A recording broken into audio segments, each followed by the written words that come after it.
Welcome to Stuff You Should Know, a production of iHeartRadio.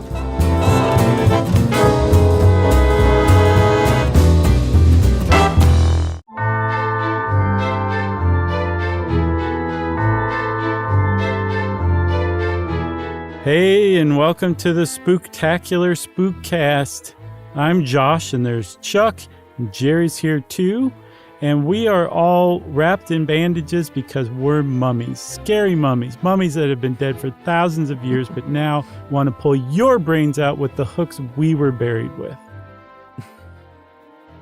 That's good. Thanks. I've been writing it and workshopping it for months. I think it paid off, my friend. So if you are new to the show or new enough that you don't know what we do on Halloween, what we do is we each pick a spooky story that's in the public domain so we don't get sued. And we read it together, sometimes with fun accents, sometimes without. This is an ad-free episode. Mm-hmm. We have it. We've mentioned this before, but we had it written into our work contract that Halloween and Christmas are, I guess, barricaded off from ads so you can enjoy the Spooktacular without having ads right in the middle of it. Yeah. That's I think it was a good move. Good move. Yeah. So, Josh, we're going to read yours first. You want to set this one up? Yes. This is a story by Algernon Blackwood. He's a recurring friend of the Spooktacular episodes because he's squarely in the public domain, but he's also a good writer of ghost stories for sure. This one, it's not his best work.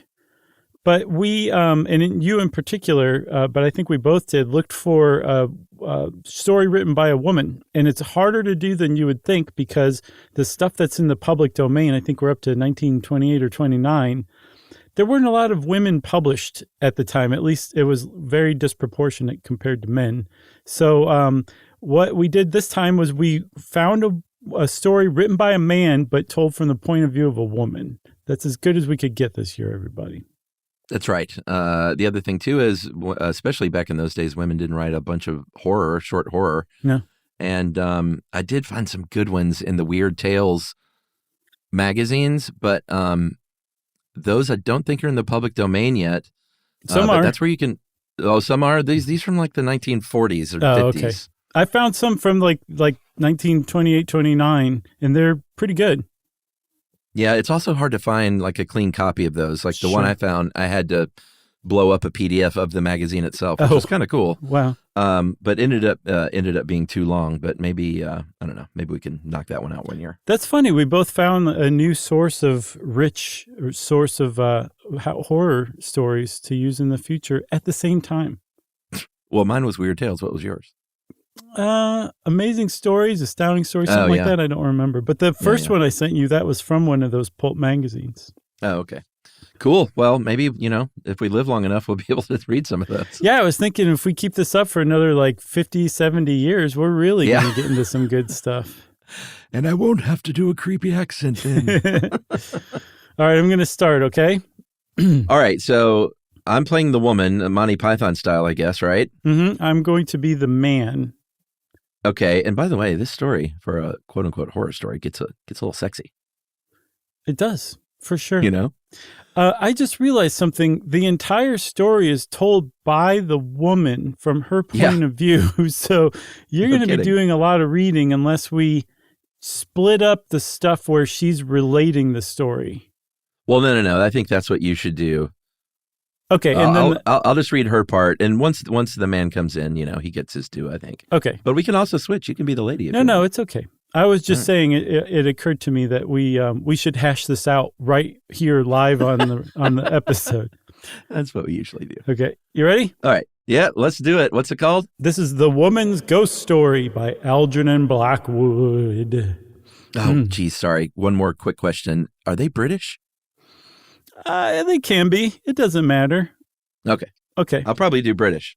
That's I'm so good at it. I think Algernon Blackwood was, I think, 100% British. So we'll just go with that. We'll go Brit on this one. At least I will. Oh, and then one more thing. Big hat tip and a big thank you to guest producer Ben, who's handling the sound effects this episode. So thanks a lot, Ben. That's right. Jerry decided she didn't like fun in her life anymore. Okay, so here we go with The Woman's Ghost Story by Algernon Blackwood. Yeah. Sorry. Good. Take two. All right, back to one, everybody. So I start, then you're going to read the other stuff, right? Yes, sorry. Okay. All right. Ready? Here we go. Yes. She said from her seat in the dark corner. I'll tell you an experience if you care to listen, and what's more, I'll tell it briefly without trimmings. I mean, without unessentials. That's a thing storytellers never do, you know. She laughed. They drag in all the unessentials and leave your listeners to disentangle, but I'll give you just the essentials, and you can make of it what you please, but on one condition, that at the end you ask no questions, because I can't explain, and have no wish to. We agreed. We were all serious. After listening to a dozen prolix stories from people who merely wished to talk but had nothing to tell, we wanted essentials. In those days, She began, feeling from the quality of our silence that we were with her. In those days, I was interested in psychic things and had arranged to sit up alone in a haunted house in the middle of London. She's not really British, is she? No. Middle English? Sure. All right. It was a cheap and dingy lodging house in a mean street, unfurnished. I had already made a preliminary examination in daylight that afternoon, and the keys from the caretaker who lived next door were in my pocket. That doesn't seem essential to me, quite honestly. I know. The story was a good one, satisfied me at any rate that it was worth investigating, and I won't weary you with details as to the woman's murder and all the tiresome elaboration as to why the place was alive. Enough that it was. I was a good deal bored, therefore, to see a man whom I took to be the talkative old caretaker waiting for me on the steps when I went in at 11 p.m., for I had sufficiently explained that I wished to be there alone for the night. I wish to show you the room, he mumbled, and of course I couldn't exactly refuse, having tipped him for the temporary loan of a chair and table. Come in, then, and let's be quick, I said. We went in, he shuffling after me through the unlighted hall up to the first floor where the murder had taken place. And I prepared myself to hear his inevitable account before turning him out with the half-crown his persistence had earned. After lighting the gas, I sat down in the armchair he had provided, a faded brown plush armchair. Don't be dumb. And turned for the first time to face him and get through with the performance as quickly as possible. And it was in that instant I got my first shock. The man was not the caretaker. It was not the old fool, Carrie, I had interviewed earlier in the day and made my plans with. My heart gave a horrid jump. Now who are you, pray? I said. You're not Carrie, the man I arranged with this afternoon. Who are you? I felt uncomfortable, as you might imagine. I was a psychical researcher and a young woman of new tendencies and proud of my liberty, but I did not care to find myself in an empty house with a stranger. Something of my confidence left me. Confidence with women, you know, is all humbug after a certain point. Written by a man? Or perhaps you don't know, for most of you are men. But anyhow, my pluck ebbed in a quick rush and I felt afraid. Who are you? I repeated quickly and nervously. The fellow was well-dressed, youngish, and good-looking, but with a face of great sadness. I myself was barely 30. I am giving you essentials, or I would not mention it. Out of quite ordinary things comes the story. I think that's why it has value. Boy, she's really talking a lot about how great her story is. Story. Yeah. Okay. And she fills it with mundane details. All right, here we go. The keys were in her pocket, everybody. That's right. And now you. No, he said. I am the man who was frightened to death. His voice and his words ran through me like a knife, and I felt ready to drop. In my pocket was the book I had bought to make notes in. I felt the pencil sticking in the socket. I felt, too, the extra warm things I had put on to sit up in. As no bed or sofa was available, 100 things dashed through my mind, foolishly and without sequence or meaning, as the way is when one is really frightened. Unessentials leaped up and puzzled me, and I thought of what the papers might say if it came out, and what my smart brother-in-law would think, and whether it would be told I had cigarettes in my pocket and was a free thinker. Ooh. The man was frightened to death. I repeated aghast. That's me, he said stupidly. Well, your name is Gomer. I stared at him just as you would have done, any one of you men now listening to me, and felt my life ebbing and flowing like a sort of hot fluid. You needn't laugh. That's how I felt. Small things, you know, touch the mind with great earnestness when terror is there. Real terror. But I might have been at a middle-class tea party for all the ideas I had. They were so ordinary. But I thought you were the caretaker I tipped this afternoon to let me sleep here. I gasped. Did Carrie send you to meet me? No, he replied in a voice that touched my boots somehow. I am the man who was frightened to death. And what is more, I am frightened now. So am I managed to utter, speaking instinctively. I'm simply terrified. Yes, he replied in that same odd voice that seemed to sound within me. But you are still in the flesh, and I am not. I felt the need for vigorous self-assertion. I stood up in that empty, unfurnished room, digging the nails into my palms and clenching my teeth. I was determined to assert my individuality and my courage as a new woman and a free soul. You mean to say you are not in the flesh? I gasped. What in the world are you talking about? The silence of the night swallowed up my voice. For the first time I realized that darkness was over the city, that dust lay upon the stairs, that the floor above was untenanted and the floor below empty. I was alone in an unoccupied and haunted house, unprotected, and a woman. I chilled. I heard the wind round the house and knew the stars were hidden. My thoughts rushed to policemen and omnibuses and everything that was useful and comforting. I suddenly realized what a fool I was to come to such a house alone. I was icily afraid. I thought the end of my life had come. I was an utter fool to go in for psychical research when I had not the necessary nerve. Good God! I gasped. If you're not Carrie, the man I arranged with, who are you? She's kind of dense. I know, man. I was really stiff with terror. The man moved slowly towards me across the empty room. I held up my arm to stop him, getting up out of my chair at the same moment, and he came to halt just opposite to me, a smile on his worn, sad face. I told you who I am, he repeated quietly with a sigh, looking at me with the saddest eyes I have ever seen. And I am frightened still.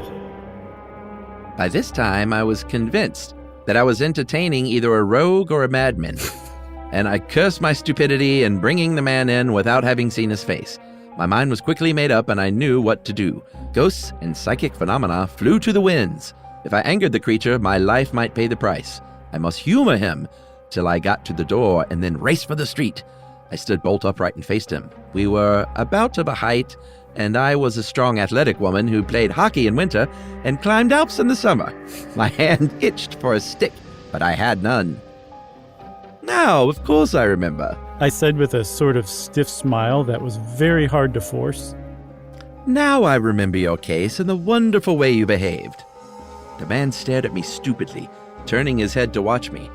I backed more and more quickly to the door, but when his face broke into a smile, I could control myself no longer. I reached the door in a run and shot out on the landing. Like a fool, I turned the wrong way and stumbled over the stairs leading to the next story, but it was too late to change. The man was after me, I was sure. Though no sounds of footsteps came, and I dashed up the next flight, tearing my skirt and banging my ribs in the darkness, and rushed headlong into the first room I came to. Luckily, the door stood ajar, and still more fortunate, there was a key in the lock. In a second, I had slammed the door, flung my whole weight against it, and turned the key. I was safe, but my heart was beating like a drum. A second later, it seemed to stop altogether, for I saw that there was someone else in the room besides myself. A man's figure stood between me and the windows, where the street lamps gave just enough light to outline his shape against the glass. I'm a plucky woman, you know, for even then I didn't give up hope, but I may tell you that I have never felt so vilely frightened in all my born days. I had locked myself in with him. The man leaned against the window, watching me where I lay in a collapsed heap upon the floor. So there were two men in the house with me, I reflected. Perhaps other rooms were occupied too? What could it all mean? But as I stared, something changed in the room, or in me, hard to say which, and I realized my mistake, so that my fear, which had so far been physical, at once altered its character and became psychical. I became afraid in my soul instead of in my heart, and I knew immediately who this man was.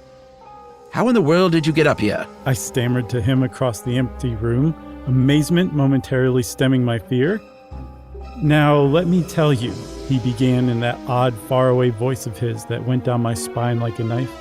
I'm in different space, for one thing, and you'd find me in any room you went into. For according to your way of measuring, I'm all over the house. Space is a bodily condition, but I am out of the body and am not affected by space. It's my condition that keeps me here. I want something to change my condition for me, for then I could get away. What I want is sympathy. Or really, more than sympathy, I want affection. I want love. That accent. Are you from Toledo?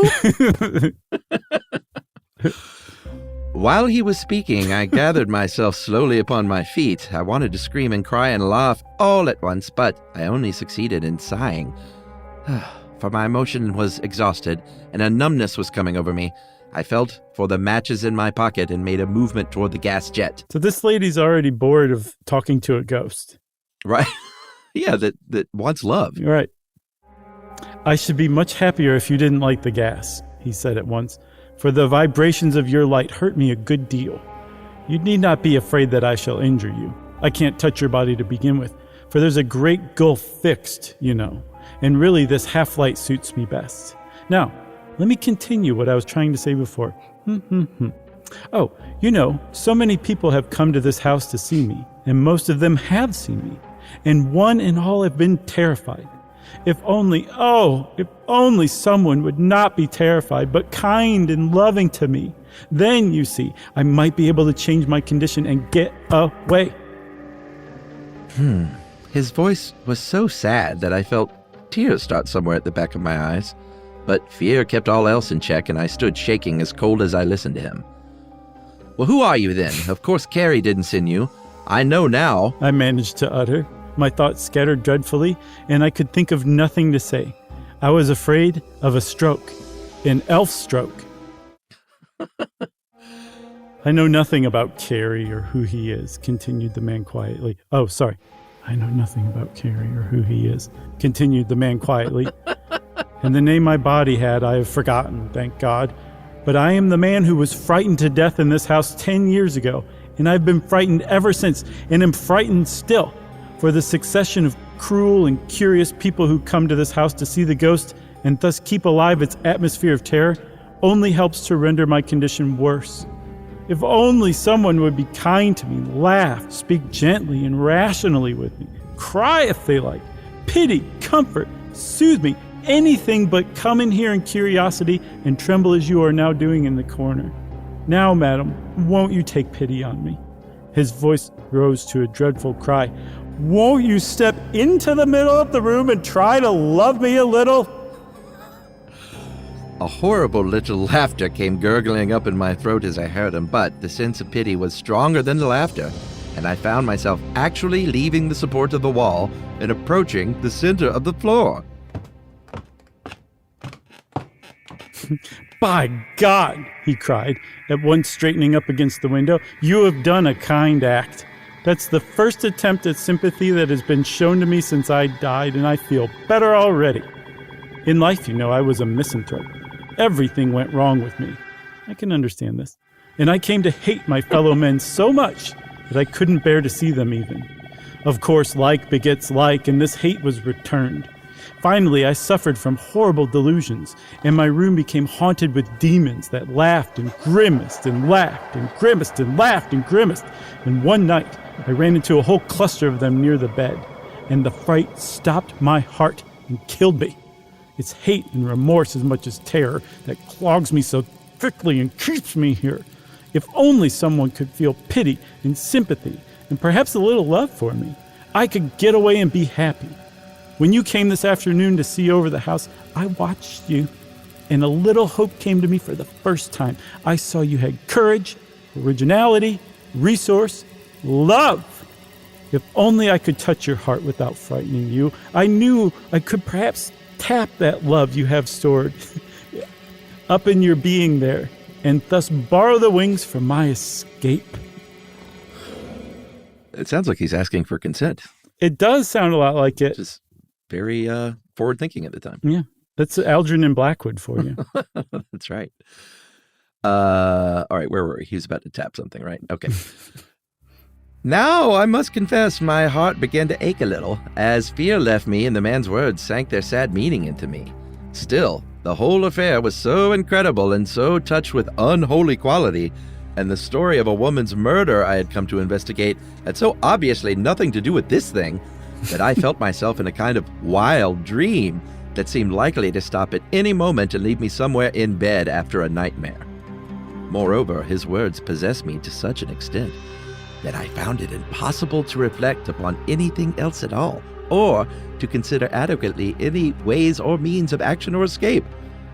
I moved a little nearer to him in the gloom, horribly frightened, of course, but with the beginnings of a strange determination in my heart.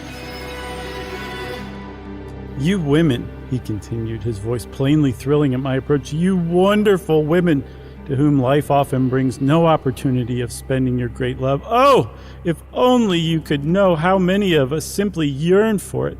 It would save our souls if but you knew. Few might find the chance that you now have. But if you only spent your love freely, without definite object, just letting it flow, openly, all over the place, for all who need, you would reach hundreds and thousands of souls like me, and release us. Oh, madam, I ask you again to feel with me, to be kind and gentle, and if you can, to love me a little. Am I being love-bombed? Yes. It seems like it for sure. He's a little desperate, even for a ghost. Mm-hmm. My heart did leap within me, and this time the tears did come, for I could not restrain them. I laughed, too, for the way he called me Madame sounded so odd here in this empty room at midnight in a London street. But my laughter stopped dead and merged in a flood of weeping when I saw how my change of feeling affected him. He had left his place by the window and was kneeling on the floor at my feet, his hand stretched out toward me, and the first signs of a kind of glory about his head. He was doing downward dog. I think so. Put your arms around me and kiss me for the love of God, he cried. Kiss me, oh, kiss me, and I shall be freed. You have done so much already. Now do this. I know, it's getting hot and steamy. It really is. I stuck there, hesitating, shaking, my determination on the verge of action, yet not quite able to compass it. But the terror had almost gone. Forget that I'm a man and you're a woman, he continued in the most beseeching voice I ever heard.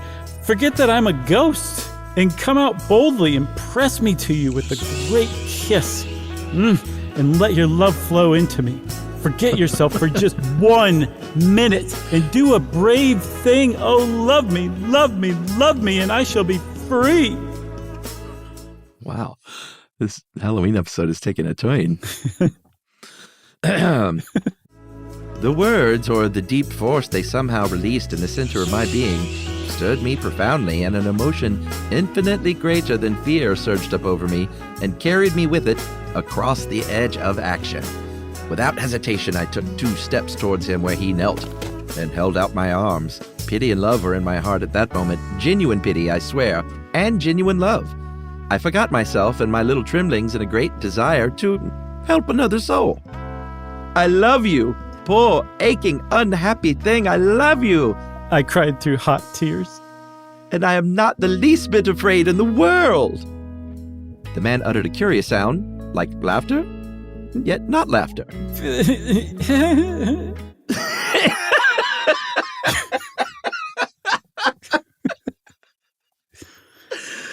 Oh, I was waiting for it. Oh boy. Okay.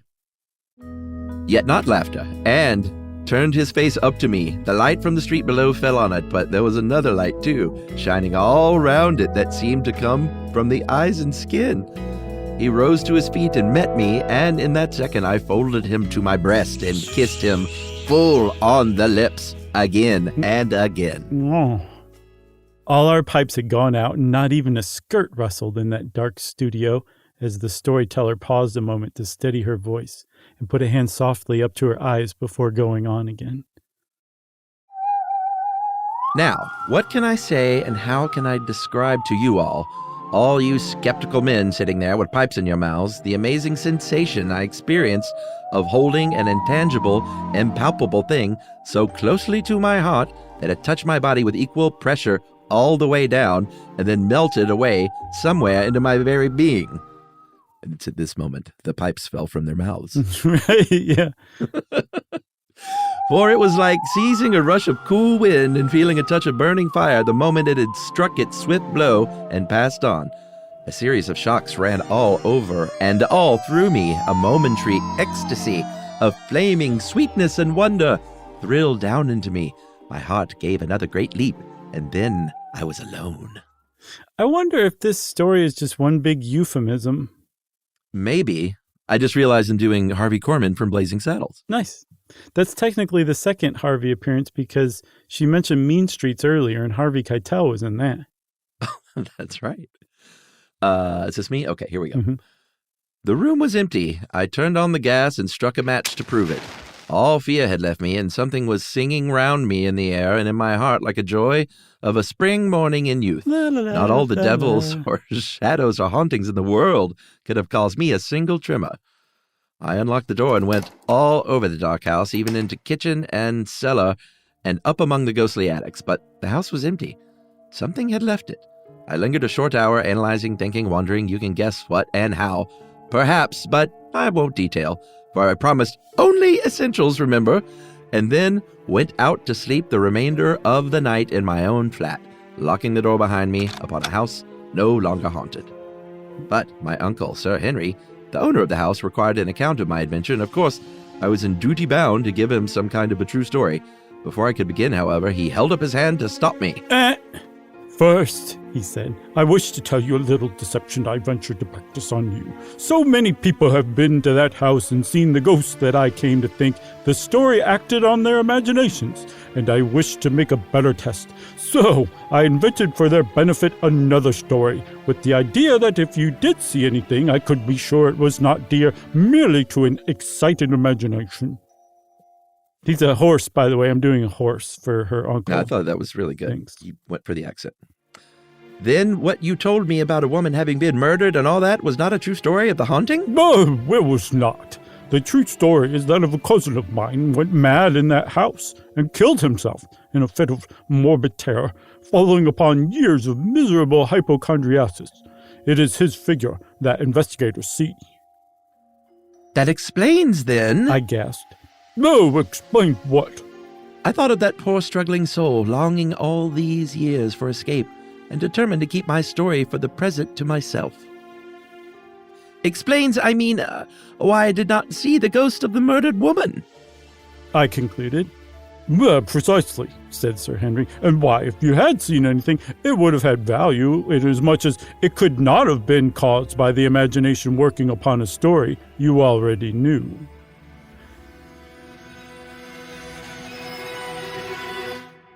And scene.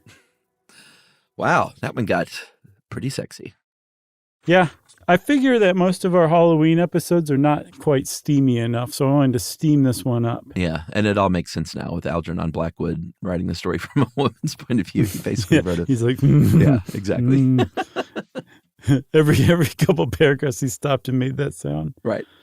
You did great, by the way. I mean, you really carried that story, Chuck. And I mean, I appreciate you it. had the accent the whole way through. Fun. It was just a delight to listen to you. So I feel way like to go. she's a part of me now, you know? Yeah, she is forever. And thus I a part of you. I don't know about that. I mean, I held you to my bosom and we kissed. Yeah, that's we true. made out a lot. my Toledo and Ghost. I like the horse guy too. Yeah, he was great. Can you just see like his huge mutton chops? Oh yeah, totally. So now we're on to your story, right? It's time for your story, the story you chose. That's right. This is from Ambrose Bierce. It's called The Middle Toe of the Right Foot. Not on, but of the right foot. Mm-hmm. And here we go. Just to give you a little preamble, this is a story about some men who go to a haunted house and some stuff happens. I should probably do some of this reading, huh? Yeah, you should do a lot of this reading. And it's kind of hard to tell who's who at first. Yeah. Because it goes for a chapter and then it jumps back and tells the pre-story in chapter 2 and then back to the present. So we'll figure it out. Yeah. All right. Take it away. Okay. The Middle Toe of the Right Foot by Ambrose Bierce, the wickedest man alive.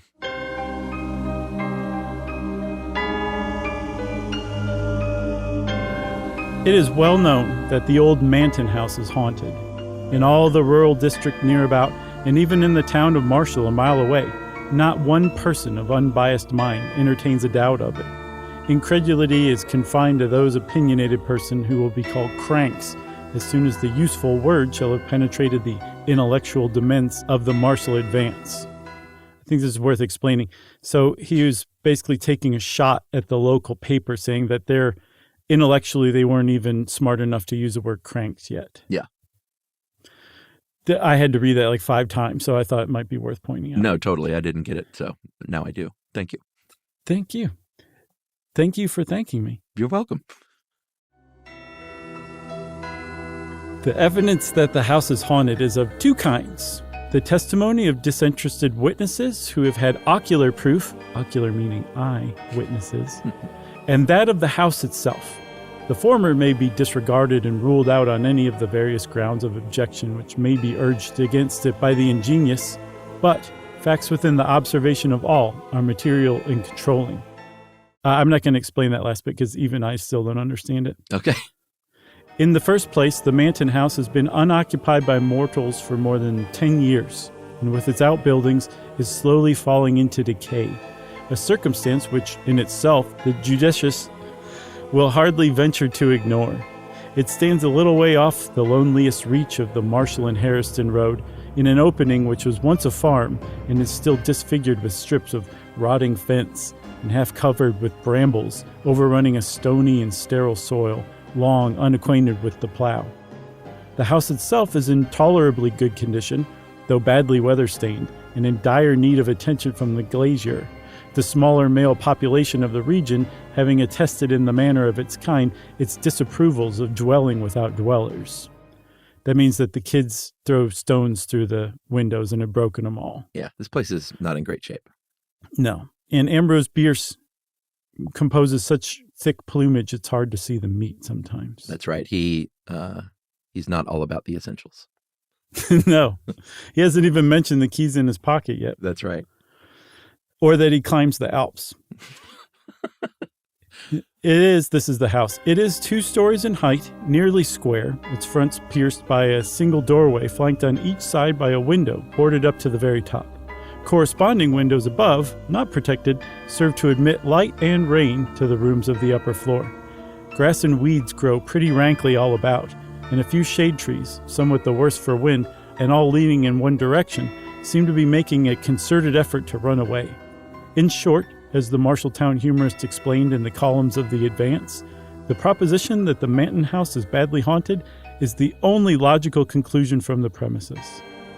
The fact that in this dwelling, Mr. Manton thought it expedient one night some 10 years ago to rise and cut the throats of his wife and 2 small children, removing at once to another part of the country, has no doubt done its share in directing public attention to the fitness of the place for supernatural phenomena. All right. So there's our first little reveal here, is that the former Manton gentleman murdered his wife and child and left and fled. That's right. All right. He was a real putz. He was. You want me to keep going? Sure. To this house, one summer evening, came 4 men in a wagon. 3 of them promptly alighted, and the one who had been driving hitched the team to the only remaining post of what had been a fence. The 4th remained seated in the wagon. "Come," said one of his companions, approaching him, while the others moved away in the direction of the dwelling. "This is the place." The man addressed... Do you want to be the man addressed? Sure. The man addressed... The man addressed did not move. "By God," he said harshly. "this is a trick, and it looks to me as if you were in it." "Perhaps I am," the other said, looking him straight in the face and speaking in a tone which had something of contempt in it. "You will remember, however, that the choice of place was with your own assent left to the other side. Of course, if you are afraid of spooks." "I'm afraid of nothing," the man interrupted with another oath. "Darn it," and sprang to the ground. The two then joined the others at the door, which one of them had already opened with some difficulty, caused by rust of lock and hinge. All entered. Inside, it was dark, but the man who had unlocked the door produced a candle and matches and made a light. He then unlocked a door on their right as they stood in the passage. This gave them entrance to a large square room that the candle but dimly lighted. The floor had a thick carpeting of dust, which partly muffled their footfalls. Cobwebs were in the angles of the walls and depended from the ceiling like strips of rotting lace, making undulatory movements in the disturbed air. The room had 2 windows in adjoining sides, but from neither could anything be seen except the rough inner surface of boards a few inches from the glass. There was no fireplace, no furniture. There was nothing besides the cobwebs and the dust. The 4 men were the only objects there which were not a part of the structure. All right, so 4 men are now visiting this old haunted Manton house where a supposed murder has taken place, and one of them doesn't seem to really know the other guys and seems like he's saying, "Hey, you played a trick on me by bringing me here." And they were like, "You agreed to it, buddy." Yeah. Is that right? Shut your mouth. Yeah, exactly. Shut that pie hole. You want me to pick up? Yeah, you pick up. All right. Strange enough they looked in the yellow light of the candle. The one who had so reluctantly alighted was especially spectacular. He might have been called sensational. He was of middle age, heavily built, deep-chested and broad-shouldered. I know why I'm playing him. Looking at his figure, one would have said that he had a giant strength. Maybe not. At his features, that he would use it like a giant. He was clean-shaven, his hair rather closely cropped and gray. His low forehead was seamed with wrinkles above the eyes, and over the nose, these became vertical. Those are called 11s. You can have them taken care of with filler. Is that in between those little worry lines are called 11s? Yeah, in between your brows. Never heard of that. Because they're a pair of vertical lines. Yeah. So that it looks like an 11. The heavy black brows followed the same law of the 11, saved from meeting only by an upward turn at what would otherwise have been the point of contact. Deeply sunken beneath these, glowed in the obscure light a pair of eyes of uncertain color, but obviously enough too small. There was something forbidding in their expression, which was not bettered by the cruel mouth and wide jaw. The nose was well enough as noses go. One does not expect much of noses. All that was sinister in the man's face seemed accentuated by an unnatural pallor. He appeared altogether bloodless. So this guy that they brought with them, the 3 guys brought, is creepy looking and weird looking. Yeah, and seems pretty grumpy. Standoffish. Yes, I agree. You want me to pick up, or are you going to keep going? Well, let me do this part, and then we'll get to the play parts. The appearance of the other men was sufficiently commonplace. They were such persons as one meets and forgets that he met. All were younger than the man described, between whom and the eldest of the others, who stood apart, there was apparently no kindly feeling. They avoided looking at each other.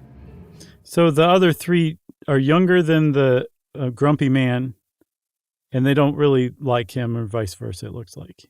Right, and I think the grumpy man is Grossmith, right? Yeah, no, I don't remember what they call him. Grossmith is... Yeah, no, because we'll get there one day. Yeah, what we should tell everybody, if you haven't noticed already, one of the reasons it's so difficult to keep up with who's who is Ambrose Bierce didn't go to the trouble of naming most of them until partway through, and it's just confusing. I definitely know Grossmith is the big creepy guy that they brought there. Oh, is that right? Okay. I think that's Rosser. No, that's Rosser. Is it? Yeah, because listen. Oh, yeah. Okay, you're right. Go ahead. "Gentlemen," said the man holding the candle and keys, "I believe everything is right. Are you ready, Mr. Rosser?" The man standing apart from the group bowed and smiled, which is what you would do if your name was Rosser. Right, and not a part of the group. "And you, Mr. Grossmith?" The heavy man bowed and scowled. Oh, wait. See, this is so confusing. So you're right. Grossmith is the grumpy older man. I think so. Why do I even argue with you, you know? Well, everyone, I promise we read these several times on our own. It's just a little confusing. This was not just put in front of us by Jerry. That's right. The heavy man bowed and scowled. That's Mr. Grossmith, the grumpy guy. Right. You will be pleased to remove your outer clothing. So it's getting steamy in this one, too. Yeah. Their hats, coats, waistcoats, and neckwear were soon removed and thrown outside the door in the passage. The man with the candle now nodded, and the fourth man, who had urged Grossmith to leave the wagon, produced from the pocket of his overcoat 2 long, murderous-looking bowie knives, which he drew now from their leather scabbards. They are exactly alike, he said, presenting one to each of the 2 principals, for by this time the dullest observer would have understood the nature of this meeting. It was to be a duel to the death.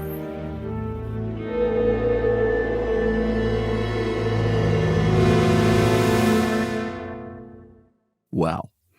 Yeah. So you see what's happening here. I didn't realize it until he said it was a duel, or really until they produced the knives, that's what was going on. So Yeah. Yeah, it's a little confusing. You want me to take it? yeah, sure. All right. Each combatant took a knife, examined it critically near the candle, and tested the strength of the blade and handle across his lifted knee. Their persons were then searched in turn, each by the second of the other. The second is in the second of the duel. Is that right? Yeah, the Your assistant dueler. Yeah, your backup, your wingman for the duel. All right, go ahead. Oh. If it is agreeable to you, Mr. Grossmith, Said the man holding the light. you will place yourself in that corner. He indicated the angle of the room farthest from the door, whither Grossmith retired, his second parting from him with a grasp of the hand which had nothing of cordiality in it. Oh, okay, so his second sounds like he was forced into this, maybe. It sounds like it.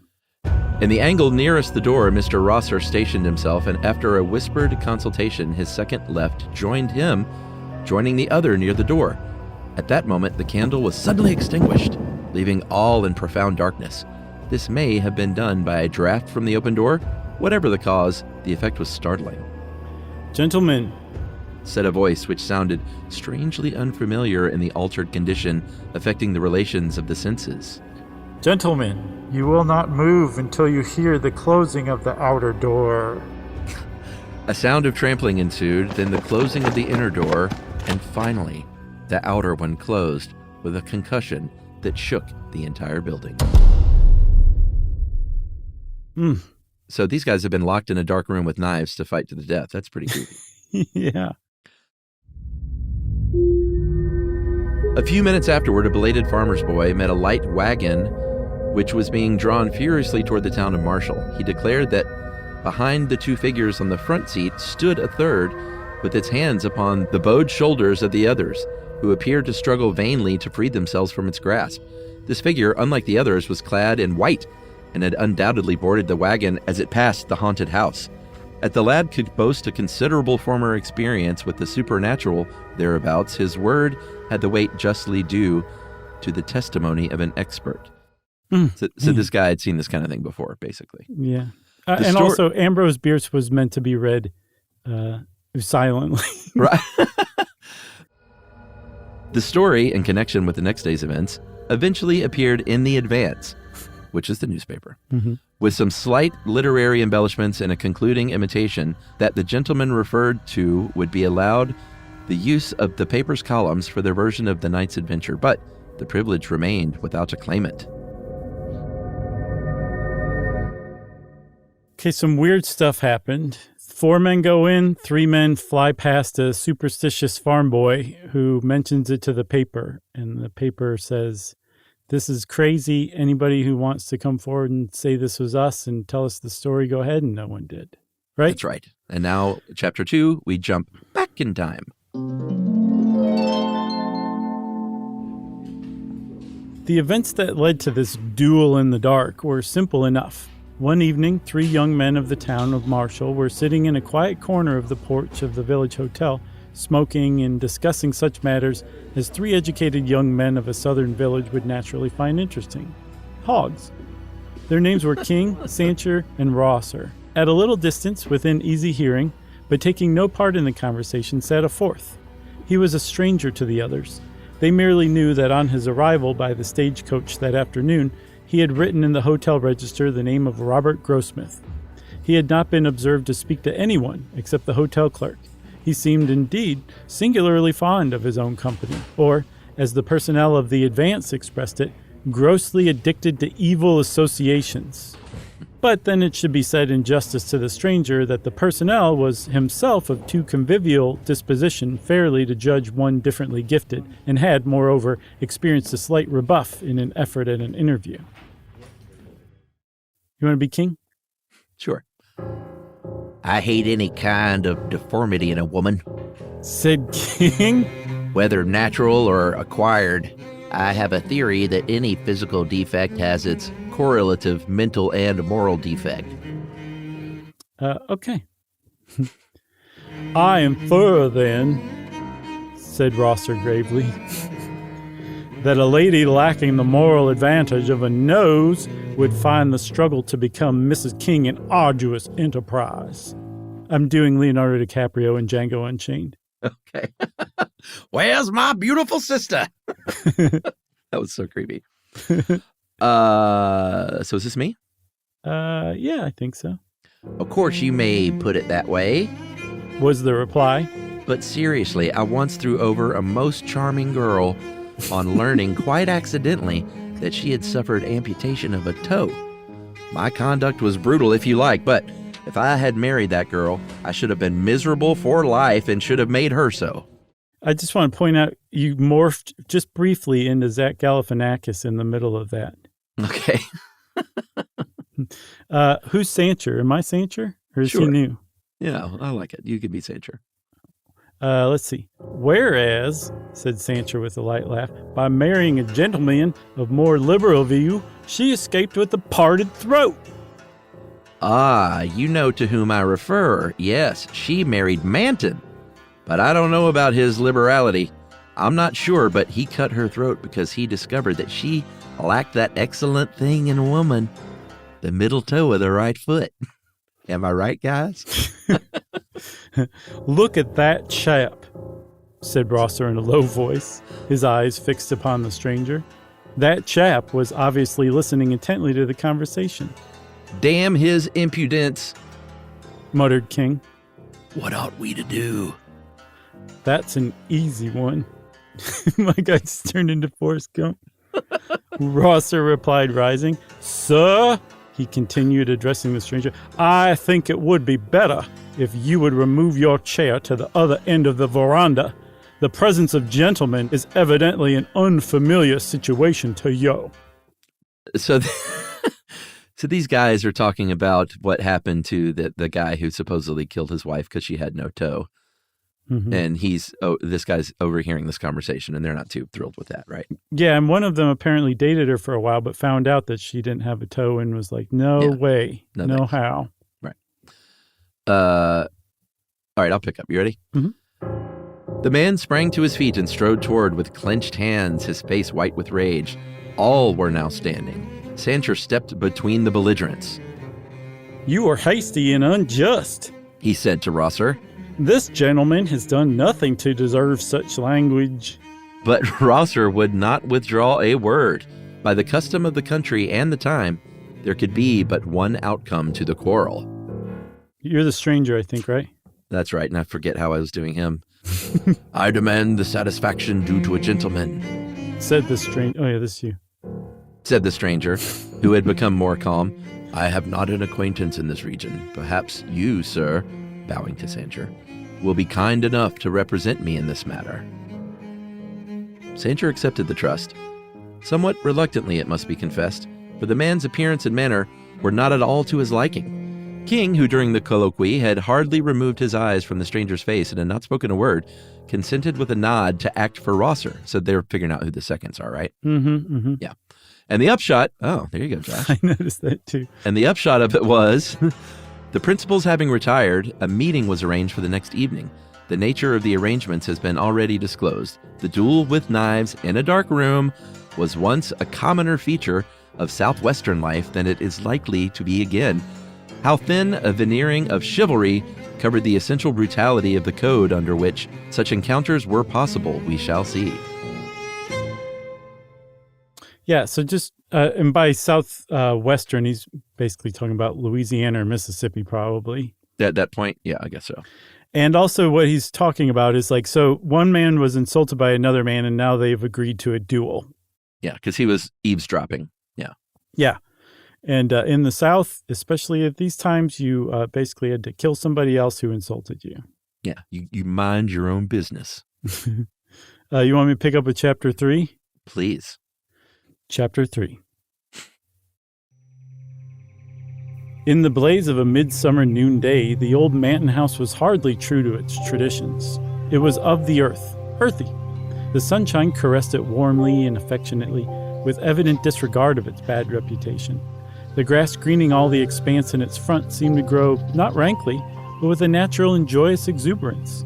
And the weeds blossomed quite like plants.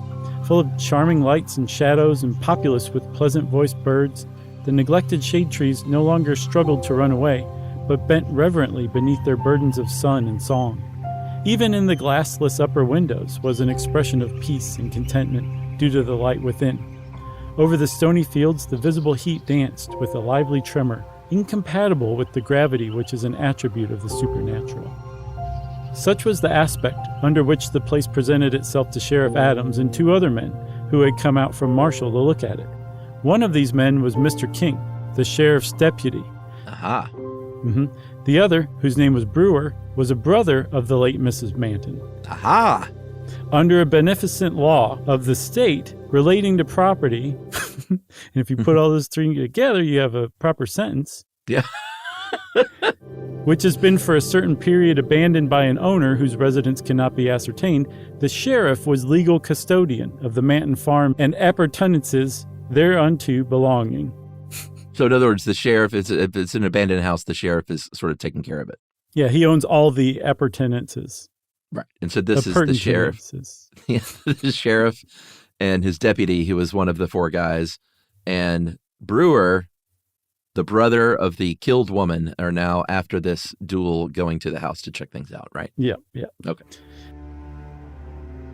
His present visit was in a mere perfunctory compliance with some order of a court in which Mr. Brewer had an action to get possession of the property as heir to his deceased sister. By a mere coincidence, the visit was made on the day after the night that Deputy King had unlocked the house for another and very different purpose. His presence now was not of his own choosing. He had been ordered to accompany his superior, and at the moment could think of nothing more prudent than simulated alacrity in obedience to the command. Me keep going? Me keep going? Yeah, maybe I should.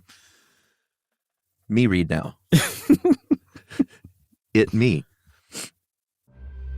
Carelessly opening the front door, which to his surprise was not locked, the sheriff was amazed to see, lying on the floor of the passage into which it opened, a confused heap of men's apparel.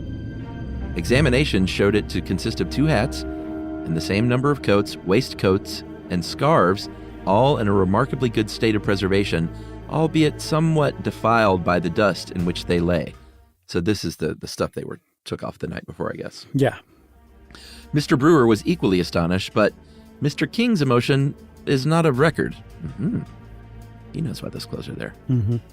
With a new and lively interest in his own actions, the sheriff now unlatched and pushed open a door on the right, and the 3 entered. The room was apparently vacant. No! As their eyes became accustomed to the dimmer light, something was visible in the farthest angle of the wall. It was a human figure, that of a man crouching close in the corner. Something in the attitude made the intruders halt when they had barely passed the threshold. The figure more and more clearly defined itself. The man was upon one knee, his back in the angle of the wall, his shoulders elevated to the level of his ears, his hands before his face, palms outward, the fingers spread and crooked like claws. The white face turned upward on the retracted neck had an expression of unutterable fright. The mouth half open, the eyes incredibly expanded.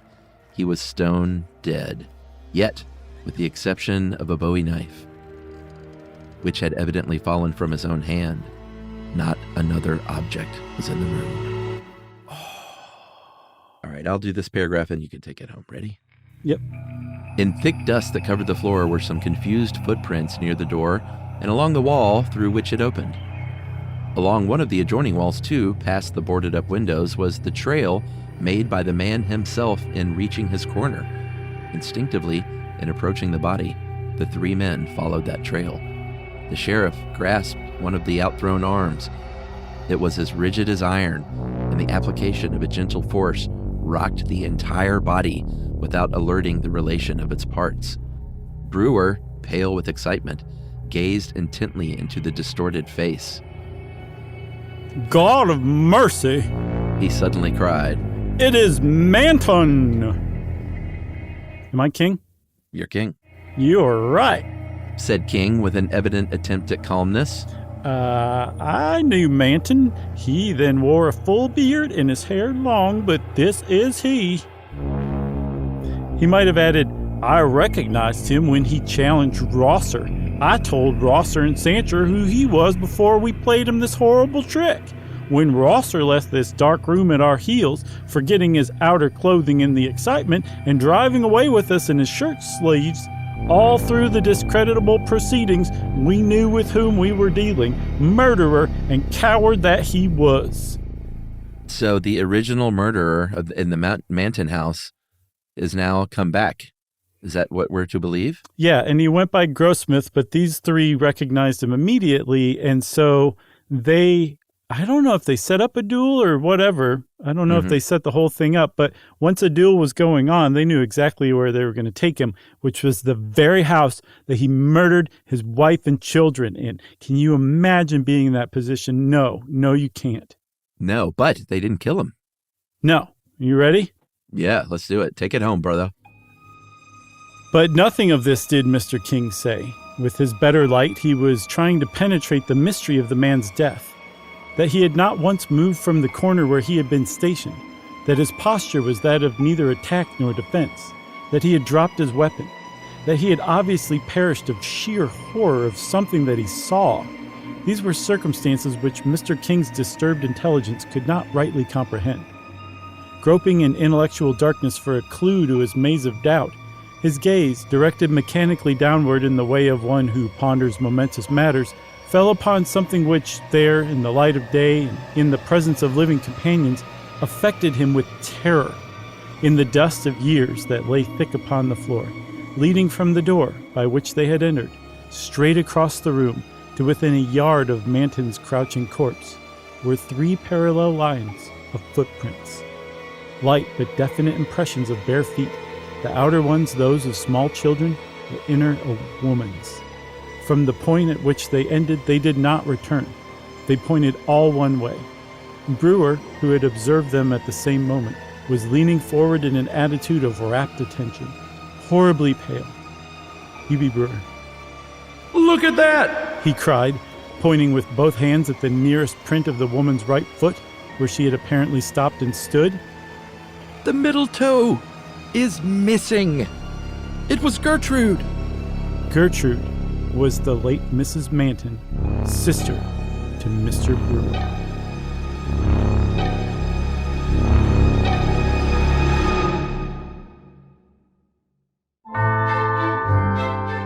Oh boy. So she came back for some revenge. And the kids too. That's right.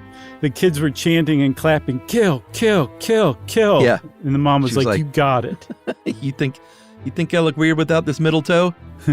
Check out my neck. How'd you like it up your butt? Nice. That was probably how Ambrose Bierce would have written it. I think so. That was great, Chuck. You did great. I did great. We did great. Jerry did great. I assume Ben will do great. Ben's going to do great. Yeah. And you guys all did great listening to us and thrilling to the adventures that we wove for you. That's right. I guess we want to say happy Halloween to everybody. Have a safe and happy and fun and candy-filled Halloween. That's right. And this one falls on Halloween for a change. Nice. So that's pretty much a bonus for us. Yes. So happy Halloween to the max. Yeah. And since I said happy Halloween to the max, we're not going to do a listener mail, right? We're just going to end this and say adios. That's right. So if you want to get in touch with us, you can send us an email to stuffpodcast@iheartradio.com.